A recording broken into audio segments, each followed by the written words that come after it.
Bonjour à tous, alors aujourd'hui je vous propose l'exercice donc 3 du bac S 2019 Antilles-Guyane, donc sujet de septembre. Alors on va étudier une fonction, la fonction d'expression donc 4x moins x ln de x sur son intervalle de définition ici 0 plus l'infini. Voilà, on va admettre que la fonction est dérivable sur l'intervalle 0 plus l'infini voilà, et on note évidemment sa dérivée g'. Voilà. La première partie, donc on a un élève qui trace sur sa calculatrice la courbe de la fonction. Alors, ça donne comme ça ce petit morceau de courbe ici. Et en regardant ça, l'élève conjecture deux choses. C'est-à-dire qu'il fait une hypothèse. La première hypothèse qu'il fait, eh bien, c'est que la fonction, comme ça en la regardant, a l'air positive. Donc, première hypothèse, il semble que la fonction soit positive. Deuxième hypothèse que l'élève fait, il semble que la fonction, eh bien, elle est strictement croissante. Vous voyez, elle semble... La courbe monte ici, donc on peut peut-être imaginer que la fonction est toujours strictement croissante. Voilà. Et l'objectif donc de la partie A, ça va être de valider ou d'invalider chacune de ces deux conjectures. Hein. Donc en première question, on va préparer l'étude de signe de g de x en résolvant l'équation g de x égale 0 sur l'intervalle considéré 0 plus l'infini. Alors cette équation g de x égale 0, on va se laisser guider. Hein. Donc vous écrivez g de x égale 0, ça équivaut à quoi? On remplace g de x par son expression, 4x moins x ln de x égale 0. Alors comment on va résoudre ça? On a ici x et x, on a deux termes avec x, donc on a un facteur commun. Donc je factorise par x. Ça me donne x multiplié par 4 moins ln de x égale 0. On a donc un produit nul. C'est donc devant nous une équation produit nul. Un produit est nul si et seulement si l'un des facteurs est nul. Donc x est égal à 0 ou 4 moins ln de x égale 0. Alors x égale 0, ici c'est impossible parce que on travaille sur 0 plus infini ouvert. Donc ici impossible. D'accord? Parce que x est strictement positif. Donc il ne peut pas être nul.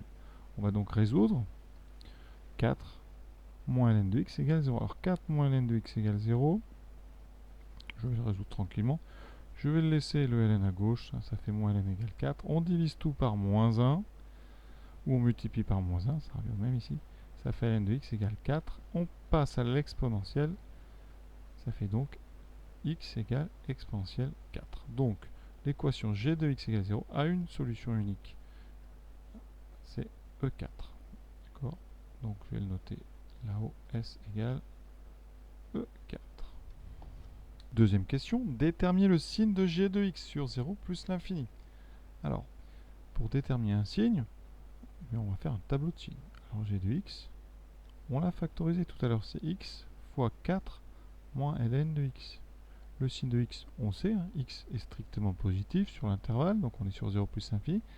Il me reste donc à trouver le signe de 4 moins ln. Donc pour ça, eh bien, je résous et je vais chercher quand est-ce que 4 moins ln est strictement positif. Donc, comme tout à l'heure, c'est à peu près les mêmes manipulations. Moins ln est plus grand que moins 4. On va multiplier par moins 1 ou diviser par moins 1, mais là, attention. Quand on multiplie ou qu'on divise par un nombre négatif, ça va changer le sens. Donc, vous n'aurez plus strictement plus grand, vous aurez strictement plus petit. Et ensuite, on utilise la fonction exponentielle qui est strictement croissante. Donc, l'exponentielle de ln, c'est-à-dire x, va être strictement plus petit que E4. On a tout pour faire le tableau. Ce que je viens de faire, c'est quoi? C'est de dire que je vais mettre le plus pour 4 moins ln quand on sera à gauche de E4. Parce qu'on est à x plus petit que. Donc le tableau, regardez. Donc x, on est sur 0 plus 1, donc 0 c'est une valeur interdite, voilà. On aura comme première ligne x, comme deuxième ligne 4 moins ln, et ensuite on aura le signe de g de x, ça sera le produit des deux. Alors, on sait comme valeur, on va avoir E4 qui est important, donc tout de suite on aura deux colonnes. X, j'ai dit, X est toujours strictement positif sur cet intervalle, donc c'est plus. 4 moins ln s'annule en E4, hein, d'accord? Parce que c'est ce qu'on a fait dans la première question. Rappelez, on a résolu 4 moins ln égale 0. Et ensuite, eh bien, on sait que c'est positif à gauche, donc je mets un plus à gauche. Et donc, G sera positive, puis nul, puis négatif. D'accord? Donc, ce qu'on peut résumer, sur 0e4, g de x est strictement positif, g de e4 est égal à 0, et sur e4 plus l'infini, g de x est strictement négatif. Alors les conjectures de l'élève sont-elles vérifiées? D'accord? Donc, première conjecture, g positive. Est-ce que c'est vérifié? Ben non, c'est faux. Pourquoi? Ben regardez le tableau. Hein, le contraire de positif, c'est strictement négatif. Et effectivement, quel que soit x plus grand que 4, on vient de dire que g de x était strictement négatif. Donc, g n'est pas toujours positif. Deuxième conjecture. Est-ce que g est strictement croissante? Alors avec le signe plus 0 moins, ça pourrait correspondre à une fonction décroissante. Il pourrait y avoir des oscillations, mais en tout cas, plus 0 moins, ça ne correspond pas à une fonction croissante. Une fonction croissante, les valeurs doivent augmenter avec x. Or ici, hein, ben, ce que vous pouvez remarquer, par exemple, si vous prenez le nombre 1, il appartient à l'intervalle 0,e4. Ça veut dire que l'image de 1 est positive, strictement. Je vais prendre par exemple 10 puissance 4. Je prends de la marge. C'est bien plus grand que E4. Donc, l'image de 10 puissance 4 est négative. Qu'est-ce que je viens de montrer ici? Eh bien que 1 est plus petit que 10 puissance 4 et pourtant, l'image de 1 est plus grande que l'image de 10 puissance 4. Ça ne correspond pas à une fonction croissante. Pour une fonction croissante, l'image de 1 sera plus petite que l'image de 10 puissance 4. Donc, ce n'est pas une fonction strictement croissante. Et donc, cette deuxième conjecture, elle est elle aussi fausse. Donc, ceci est bien faux. Les deux conjectures ne sont pas vérifiées, elles sont toutes les deux fausses. Alors, on peut imaginer que la calculatrice, effectivement, alors, tout se passe assez loin parce que E4 est un grand nombre. E4, c'est 2,7 à peu près à la puissance 4. Donc, certainement que la courbe ici va avoir un maximum en E4 et après redescendre, redescendre. Donc, voilà pour cette première partie, finalement, pas hyper difficile, mais plutôt intéressante. Partie B. On poursuit l'étude toujours de cette fonction g, et on va calculer, essayer de déterminer la limite de g en 0. Donc, première question, petit a, on va essayer de déterminer que la limite quand x tend vers 0 de x ln de x, c'est 0. Et on vous donne un indice, on vous rappelle une croissance comparée, d'ailleurs que vous devez connaître, la limite de ln de t sur t en plus l'infini. Dans le cours, mais peut-être avec dx, la limite quand x tend vers plus l'infini de ln de x sur x est égal à 0. Alors on vous la donne avec t parce que ici, le x va tendre vers 0. Donc c'est pas la même forme, enfin c'est cette formule qu'on utilise, mais on va pas l'utiliser pour la valeur t. Donc c'est pour ça, pour éviter que vous mélangez, ici, on vous la donne avec une variable petit t. C'est aussi en même temps un indice. Alors on va faire une transformation, c'est comment passer de x ln de x en 0 à ln de t sur t en plus l'infini. Alors la transformation, je vais vous montrer, c'est simple, ça part de t égale 1 sur x. Ça veut dire que x tend vers 0, en étant positif ici, en l'inversant, t tendra vers plus l'infini. D'accord? Ici, je vais regarder ce que donne ln de t sur t. ln de t sur t, ça fait ln de 1 sur x sur 1 sur x. ln de 1 sur x, je vous rappelle que pour tout x strictement positif, ln d'un inverse, c'est moins le logarithme donc de x. Donc en haut, j'ai moins ln de x sur 1 sur x. Quand on divise par une fraction, on multiplie par son inverse. Donc ça fait moins ln multiplié par x. Donc moins x ln de x. Alors ça, c'est intéressant. Ça veut dire que, eh bien, x ln de x, je multiplie par moins 1, c'est moins ln de t sur t. Si on pose, bien sûr, t égale 1 sur x. Et en remplaçant t par 1 sur x, voilà ce que j'obtiens. x ln de x, on peut l'écrire, donc, moins ln de 1 sur x sur 1 sur x. Et c'est ça que je vais utiliser. On va procéder par composer. Alors, ce que je vais vous dire, c'est qu'on va d'abord donner la limite quand x tend vers 0 en étant plus grand que 0 de 1 sur petit x. C'est plus l'infini. Ce plus l'infini, vous voyez, voilà, je vais le mettre à l'intérieur en fait. À l'intérieur de ln de x sur x, je vais mettre quelque chose qui tend vers plus l'infini. Donc je vais regarder ln de x sur x. Donc ici je vais appeler ça t. Je regarde ln de t sur t quand le t finalement tend vers plus l'infini. Ça on me l'a rappelé, c'est 0. Et bien vous voyez, ça, cette méthode elle s'appelle de la composition. Par composer, quand on met 1 sur x à l'intérieur de ln de t sur t, eh bien on obtient que la limite quand x tend vers 0 en étant plus grand que 0 de ln donc de 1 sur x sur 1 sur x, et bien cette limite là c'est 0. D'accord? Et donc comme cette chose là, si vous rajoutez un moins, donc ça veut dire que la limite quand x tend vers 0, alors je vais écrire 0 plus, de moins ln de 1 sur x sur 1 sur x, ça veut dire que c'est 0. Donc comme ça, eh bien c'est tout simplement x ln de x. Vous venez de démontrer que quand x tend vers 0 plus, eh bien la limite de x ln de x c'était 0. Voilà.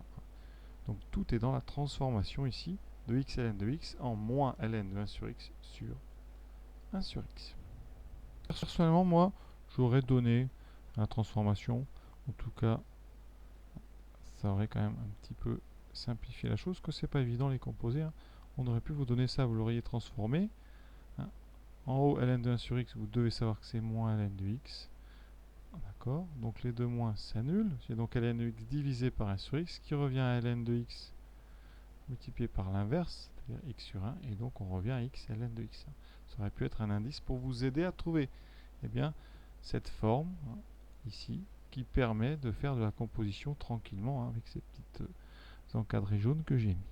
Donc voilà pour cette première question A, un petit peu difficile. La deuxième d'ailleurs est beaucoup plus simple.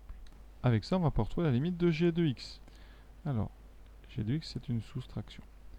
Donc quand x tend vers 0, on a déjà 4x, d'accord, qui tend vers 0. Ensuite, on vient de montrer que ln, x ln de x tendait vers 0. La limite quand x tend vers 0 de x ln de x, c'est 0. Ici, on a une soustraction. Donc par soustraction, règle de limite, vous avez une première expression qui tend vers 0, la deuxième vers 0. Par soustraction, la limite va être donc égale à 0. Voilà, donc c'est beaucoup plus simple. Le travail difficile a été fait dans la première question, petit a. Deuxième question, petit a, on s'attaque à la dérivée. Alors g, il est dérivable, on vous le dit, donc pas la peine de le redémontrer. Alors pourquoi c'est dérivable? On peut le dire, hein. Vous avez 4x qui est dérivable. X ln de x est un produit de deux fonctions dérivables sur 0 plus l'infini, sans aucun problème. Ouvert en 0, et donc la soustraction sera dérivable. Alors pour dériver g, il y a une technique qui marche bien. Ici, le problème ça va être x ln de x, d'accord? Donc x ln de x, on va l'appeler u de x fois v de x.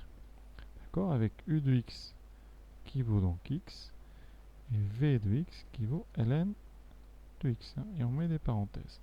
Comme ça, quand on va dériver, on aura utilisé la dérivée d'un produit. U fois v. Quand je dérive u fois v, j'obtiens u' fois v plus u fois v'. J'ai donc besoin de u' et v'. Ça me donne 1.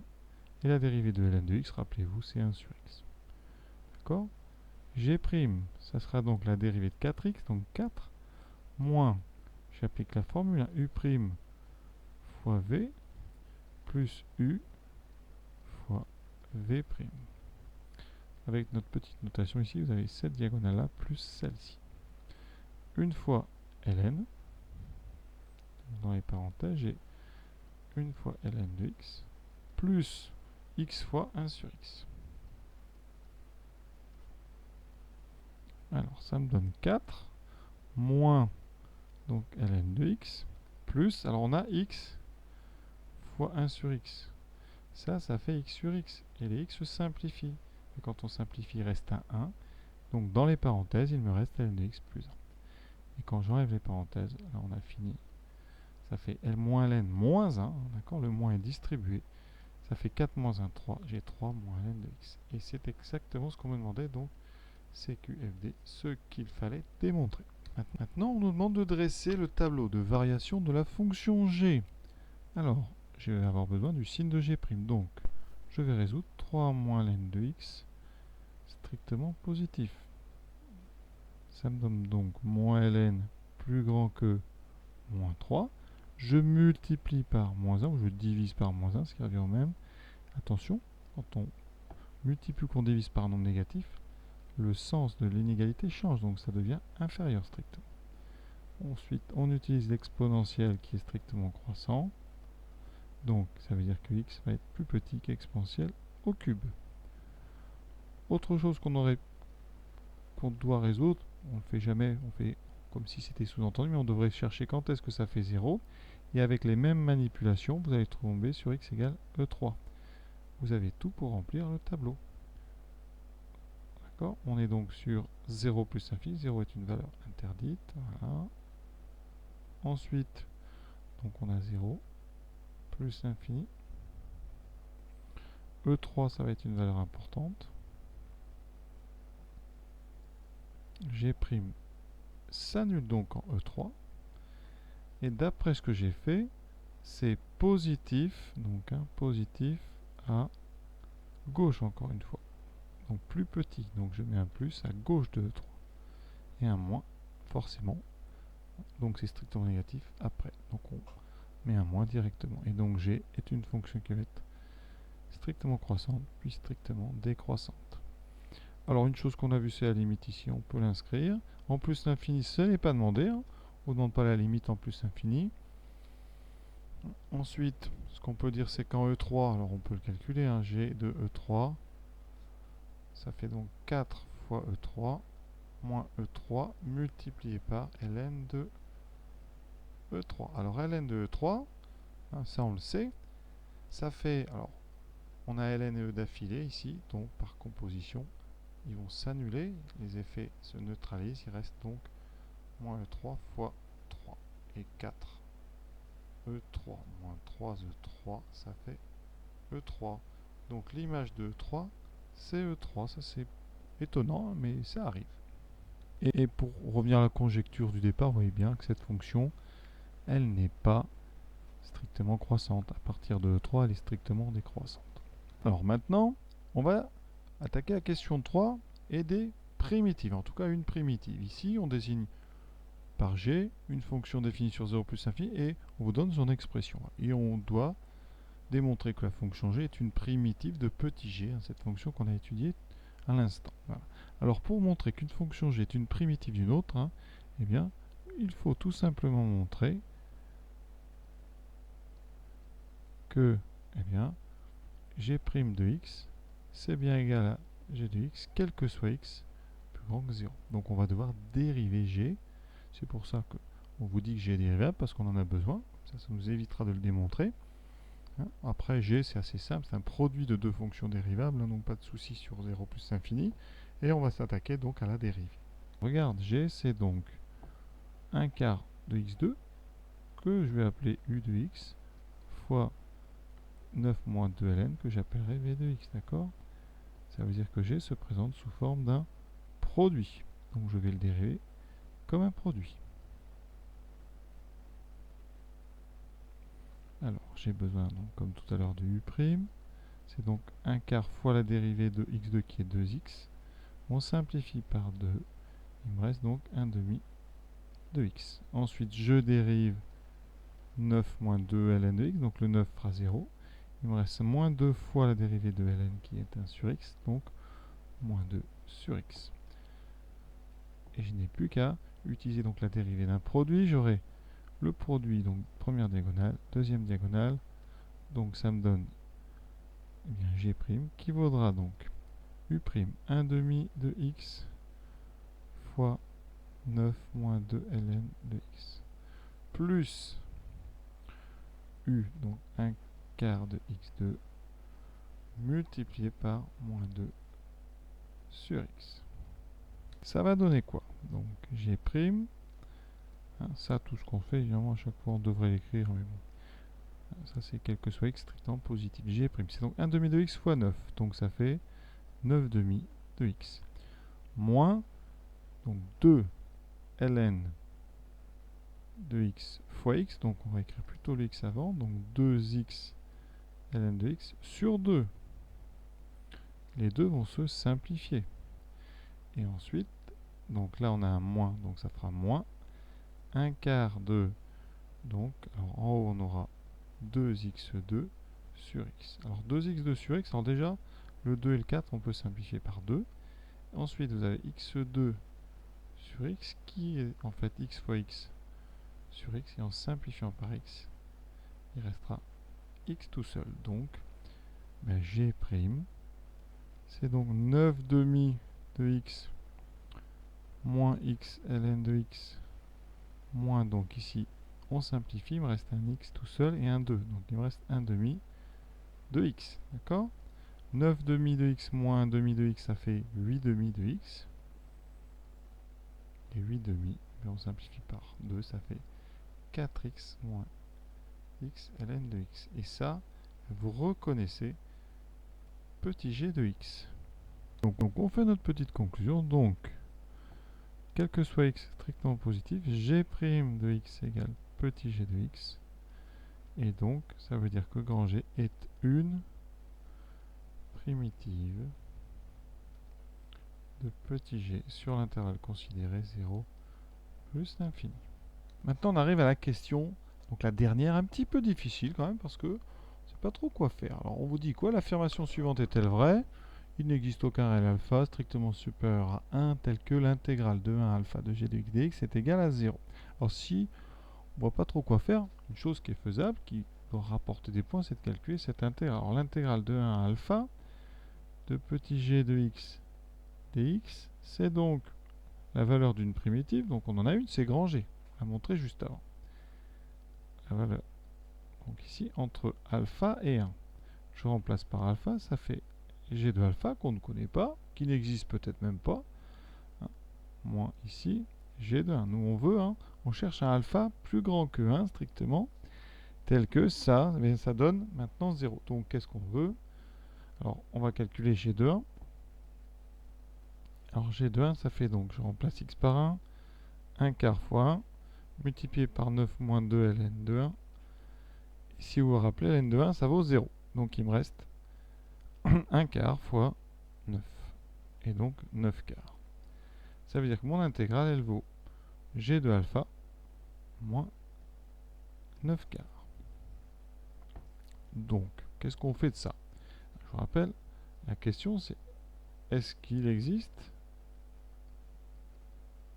alpha strictement plus grand que 1, tel que bien l'intégrale valent 0. Si l'intégrale vaut 0, ça veut dire que g de alpha moins 9 quarts égale 0. Donc, ça veut dire que g de alpha vaut 9 quarts. Pour résumer le problème, on cherche donc un nombre alpha strictement plus grand que 1, tel que g de alpha égale 9 quarts.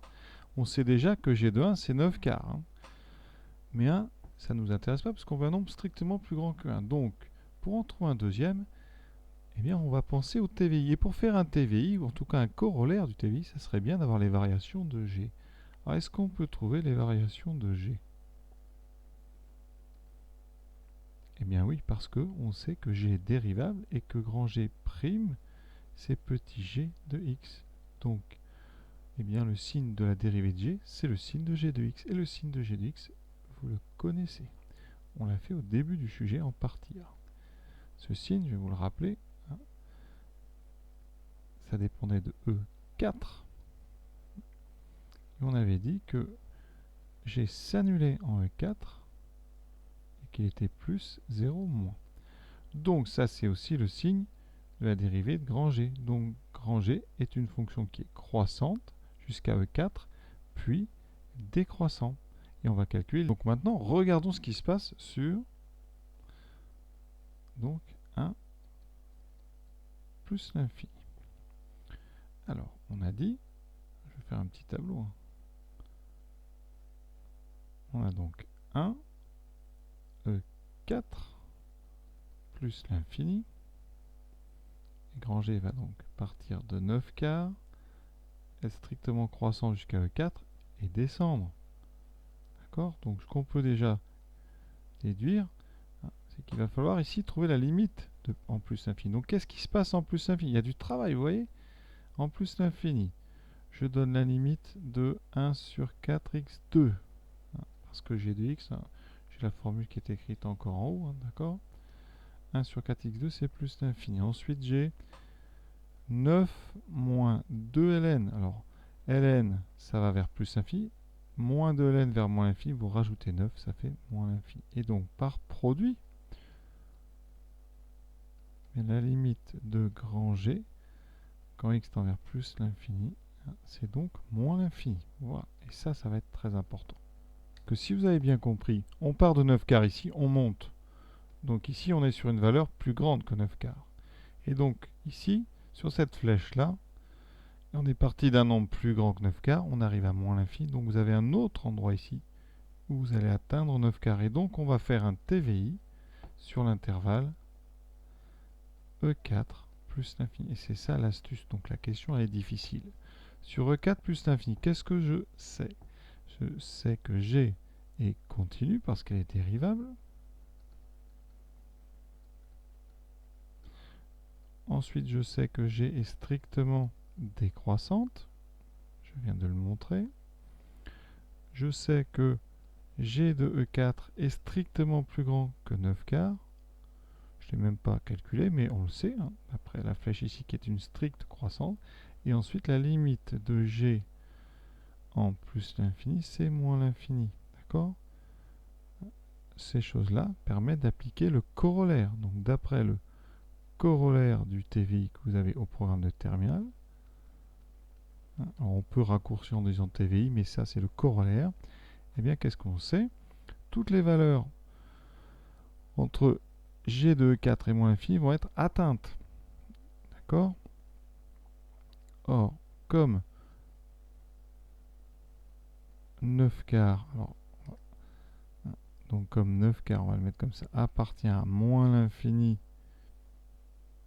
ensuite G de E4, d'accord? On le sait parce qu'on a dit que G de 4 est strictement plus grand, eh bien 9 quarts va être atteint par la fonction G. Donc il existe un unique, même ici, un unique alpha, donc strictement plus grand que 4, tel que G de alpha est égal à 9 quarts. Et donc, puisque G de alpha égale 9 quarts, on revient. G de alpha moins 9 quarts vaut 0, et donc l'intégrale dont on a parlé au début vaut 0. Et ça veut dire que l'affirmation, elle est fausse. Il existe effectivement un réel alpha, plus grand que E4, qui va annuler cette intégrale. Et donc, vous voyez, on a fait une très jolie question. Il y a quand même beaucoup de travail pour une seule question. Assez ambitieux quand même. Pour finir et être complet, on aurait pu calculer l'image de E4. Ça aurait donné 1 quart de E4 au carré fois 9 moins 2 ln de E4. Alors ça aurait donné 1 quart de quoi? E4 au carré, ça fait E puissance 8, exponentielle 8, fois 9 moins 2 fois ln de E4, ça fait 4. Donc 9 moins 8, ça fait 1. Il me reste 1 quart de E8. Et donc ça fait E8 sur 4. Et effectivement, E8, c'est plus grand que 9. Donc ça, c'est strictement plus grand que 9 quarts. Donc on aurait pu le faire pour le plaisir. Ensuite, on va finir en regardant les courbes. Juste pour information, voici la courbe. Vous voyez, j'ai bien tapé la formule. 1 quart de x2 fois 9 moins 2 ln de x. Ça, c'est la courbe de la fonction grand G. Vous voyez bien qu'elle est croissante jusqu'à un certain nombre. Alors, on peut calculer, si vous voulez, E puissance 4. Voilà, ça donne à peu près 54,6. Donc, c'est bien le sommet de ma courbe, l'abscisse du sommet. Voilà, et on a bien une courbe qui monte. Alors, si vous voulez regarder ce qui se passe pour 9 quarts, je trace y égale 9 divisé par 4. La voici. Alors, évidemment, l'échelle, on est sur des 500. Je vais développer ça. Vous voyez que ça coupe à deux endroits. Alors, cet endroit-là, c'est forcément 1, parce qu'on sait quand 1, ça fait 9 quarts. Oui, on va retrouver 1. Et c'est notre deuxième endroit. Alors, on ne vous demande pas de vous le rapprocher, mais ici, je peux vous dire que c'est entre déjà 80 et 100. Vous voyez. Et pour illustrer, donc là, on va regarder petit g. Alors, ça, c'est la courbe de petit g, l'intégrale de petit g. Alors, je vais la faire. Alors, regardez, je vais créer un curseur que j'appellerai, bon, ça sera alpha, donc je vais l'appeler A. Et donc A va varier entre 1 et on ne sait pas combien, on va mettre 100. Et je vais faire une intégrale de la fonction donc petit g. Donc avec GeoGebra c'est très pratique, on tape intégrale, vous allez voir, intégrale de la fonction, voilà. Et je vais intégrer donc la fonction ici qui est f', voilà, parce que j'ai dérivé grand G, voilà, entre donc 1 et alpha, donc 1 et A. D'accord? Donc pour l'instant, vous voyez, comme A vaut 1, j'intègre sur 1, 1, donc ça fait 0. Vous voyez, la valeur ici C, c'est la valeur de l'intégrale. Maintenant, je fais grandir alpha. Voilà. Et on regarde la valeur, vous voyez, la valeur ici, elle grandit. Et on va chercher jusqu'à quand cette valeur va... Enfin, est-ce que cette valeur va s'annuler? Donc au début, vous voyez qu'elle augmente cette valeur, parce qu'on sait qu'une intégrale d'une fonction positive, ça correspond à l'aire sous la courbe. Donc plus alpha grandit, plus l'aire est grande. Vous voyez, quand on arrive à l'intersection ici, l'aire va commencer à diminuer, parce que les aires qui sont situées sous l'axe sont des aires algébriques négatives, donc ça va faire baisser la valeur de l'intégrale. Vous allez voir, elle va baisser. Vous voyez, elle baisse. Voilà. Et on va regarder jusqu'à quand, et quand est-ce qu'elle va valoir 0. Alors ici, je vais faire on recule un petit peu quand même. Alors tout à l'heure, on avait dit que c'était vers entre 80 et 100. Là, vous voyez. Alors ici, on va essayer d'être un petit peu plus précis. Hein. Donc c'est effectivement, vous voyez, là on est à 102 et un petit peu. Donc là on est à 16, à 89 et à 90. Donc on va créer un curseur plus précis. Donc ici, propriété de mon curseur, vous allez voir, je vais prendre un curseur qui va entre, on va dire 89 et 90. Avec un incrément, vous allez voir, il va bouger plus petit. Alors ici, donc non, c'est pas ça, je ferme cette partie-là, et je fais bouger doucement mon alpha, vous voyez. Je vais pouvoir m'approcher ici, alors vous voyez, c'est entre, voilà, on est ici entre 89,9 et 90, voilà. Et ça veut dire qu'ici, la zone que vous avez à gauche au-dessus, pour cette valeur de alpha, va être égale à la zone que vous avez ici. Voilà l'interprétation graphique de ce qu'on a fait dans la dernière question de ce sujet très difficile et très intéressante en même temps. Voilà, en espérant que ça ne vous ait pas perdu. Voilà, je vous souhaite une bonne fin de journée à tous. À bientôt.